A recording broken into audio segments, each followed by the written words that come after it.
सत श्री अकाल दोस्तों, कैसे हैं आप हमेशा सुखी और खुश रहें। मैं चाणक्य गोस्वामी यही कामना करता हूं। दोस्तों, इस वीडियो का पोस्टर आपने देखा। पोस्टर पर लिखा है बूढ़ी बालिका। अब कोई बच्ची वृद्धा या बूढ़ी कैसे हो सकती है, या हम कहें कि कोई बूढ़ी अम्मा बालिका कैसे हो सकती है। तो आपका सोचना तो सही है दोस्तों, लेकिन हकीकत यही है कि हमारे देश भारत में एक बूढ़ी अम्मा हुई थी जिन्हें हमने बालिका के रूप में देखा था। यह जानने के लिए हमें एक सत्य कथा को जानना होगा। यह सत्य गाथा आपको बहुत प्रेरित भी करेगी। तो आइए दोस्तों, मेरे साथ साथ चलिए।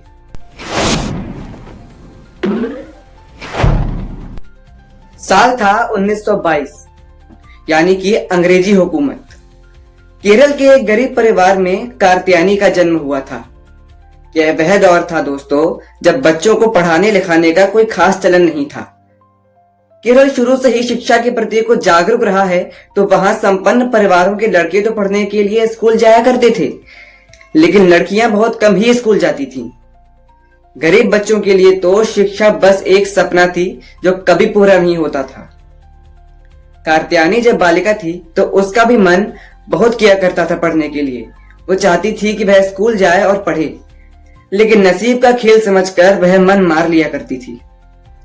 तब एक और खराब रिवाज था दोस्तों, वह यह था कि माता पिता कम उम्र में बच्चों की शादियां कर दिया करते थे।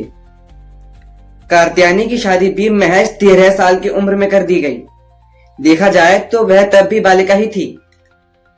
दोस्तों, अनपढ़ कार्त्यायनी का पति भी अनपढ़ था। वह मजदूरी करके जीवन यापन करता था। कार्त्यायनी 6 बच्चों की मां बन चुकी थी। परिवार बड़ा हो गया था, लेकिन आमदनी छोटी थी। तब बच्चों को पालने के लिए कार्त्यायनी को भी काम करने पड़े। उन्होंने मजदूरी की, लोगों के यहाँ झाड़ू पोंछा भी किया। एक परेशानी के साथ फिर और परेशानियां भी चली आती हैं। तो दोस्तों, हुआ यह कि इनके पति बीमार रहने लगे और फिर एक दिन उनका देहांत हो गया। मदद करने वाला कोई था नहीं। 6 बच्चों की जिम्मेदारी थी, लेकिन कार्त्यायनी ने हिम्मत का हाथ पकड़े रखा। वो मजदूरी करके बच्चों की परवरिश करती रही। वो एक मंदिर की साफ सफाई भी किया करती थी। एक दिन भगवान से उन्होंने कहा कि तूने मुझे तो पढ़ने का मौका नहीं दिया, कुछ ऐसा कर कि मेरे बच्चे कुछ तो पढ़ लिख सके। लेकिन दोस्तों, भगवान भी कभी कभी इंसानों की तरह निष्ठुर बना रहता है, क्या करें। यह बेहद अफसोस की बात थी कि कार्त्यायनी के सभी बच्चे भी अनपढ़ ही रह गए। समय आगे बढ़ता गया। कार्त्यायनी ने सभी बच्चों की शादियां भी कर दी थीं। कार्त्यायनी अब बूढ़ी हो चली थी। इन्हें अब लोग सम्मान से कार्त्यायनी अम्मा कहने लगे थे। अब दोस्तों, केरल सरकार ने साक्षरता मिशन का कार्यक्रम शुरू किया। सरकार के शिक्षक गांव में जाकर बुजुर्गों को शिक्षा से जोड़ने लगे। कार्त्यायनी की एक बेटी अमी नीम्मा भी साक्षरता मिशन से जुड़ गई। उनकी यह बेटी भी 60 साल की थी। अमी नीम्मा ने जी जान से पढ़ाई की। उसने 10वीं की परीक्षा फर्स्ट क्लास डिवीजन में पास की। बूढ़ी बेटी की यह कामयाबी देखकर कार्त्यायनी की आंखों में खुशी के आंसू आ गए और कार्त्यायनी के मन में एक बार फिर पढ़ने की इच्छा जाग उठी। दोस्तों, उनके मन में इच्छा तो जाग गई, लेकिन उनकी उम्र शायद संकोच से भरी हुई थी। 96 साल की उम्र में पढ़ाई बिल्कुल शुरू से शुरू करना, यह सोच उन्हें आगे नहीं बढ़ने दे रही थी। एक बात यह समझ लीजिए दोस्तों कि जिस चीज को हम पूरे दिल से चाहते हैं वह हमें मिलती जरूर है। साक्षरता मिशन वालों को जब कार्त्यायनी अम्मा के बारे में पता चला तो वे उनके घर पहुंच गए। टीम ने साक्षरता मिशन के तहत उनका पंजीकरण कर लिया। इस तरह 96 साल की इस बूढ़ी बालिका ने अपनी पढ़ाई शुरू की। चूंकि स्कूल तक आने जाने में इन्हें दिक्कत होती थी, तो टीचर इन्हें घर पर ही पढ़ाने आने लगी। शिक्षक यह देखकर हैरान थे कि कार्त्यायनी की पढ़ाई में बहुत रुचि थी। उनकी याददाश्त भी बहुत अच्छी थी।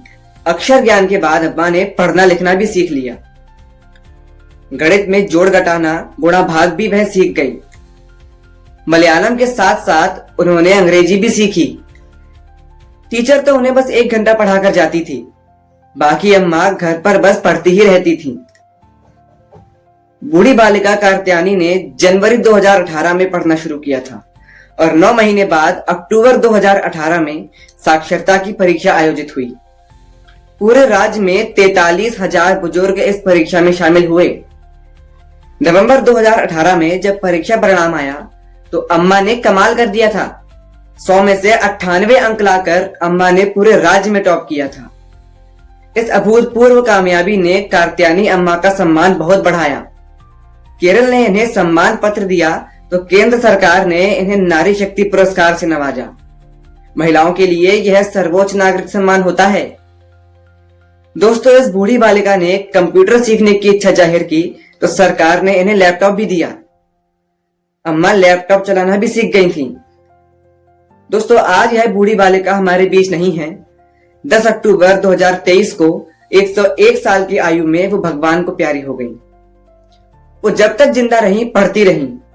कोई किताब हो या अखबार, उन्हें जो मिलता वो बस पढ़ती ही रहती। उन्हें पढ़ना लिखना एक जादू की तरह लगता था। तो दोस्तों, मैं आपसे भी यही कहूंगा कि पढ़ते रहें, अच्छा पढ़ें और खूब पढ़ें। यह आपका सौभाग्य है कि आप इंसान हैं, आपके पास पढ़ने के मौके मौजूद हैं। प्लीज मेरे यानी चाणक्य के चैनल को सब्सक्राइब करें और वीडियो को लाइक व शेयर करें। Thank you.